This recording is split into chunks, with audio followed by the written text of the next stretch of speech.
are 3 lesser known signs that you might be dealing with a psychopath. The first sign is that this person is extremely charming. It seems like good things are always happening to them, but in reality, they're manipulating the situation. They're very good at branding themselves.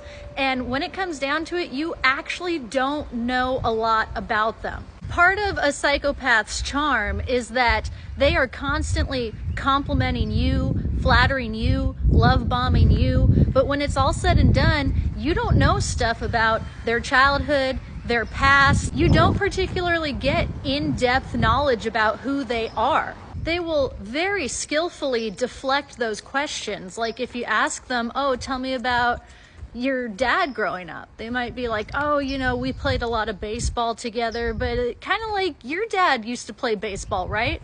Like before you even know it, you're back to talking about yourself and you really don't know who this person is. Another sign is if this person has a history in their family of violent criminal convictions. So even if they have a super clean record and have never been accused of anything, they might have a bunch of cousins who have murdered people and are in prison. They might have been adopted into a nice family, but their birth parents are serial fraudsters and scammers. And that's just because psychopathy is genetic.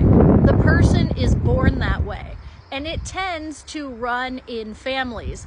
And not all psychopaths are going to be convicted of crimes, but they are the most likely to commit violent crimes. And if they are caught over and over again, there's going to be a history of that in the criminal justice system. And the last lesser known sign is you're going to see a psychopath basically have a reckless disregard for everyone's life, including their own. So because psychopaths have zero empathy, that extends to themselves. So you might see them involved in very risky behavior. They're like darting out into traffic without even looking. They're binge drinking into blackout every single night.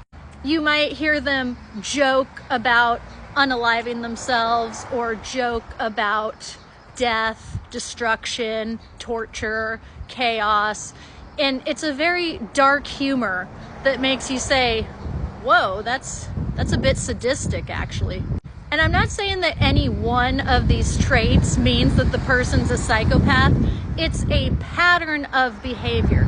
It's a personality disorder that presents with many different traits. But when they all add up, you can start to see who doesn't have any empathy and who does. If you need help spotting a psychopath, you can email me for coaching. My email's in my bio.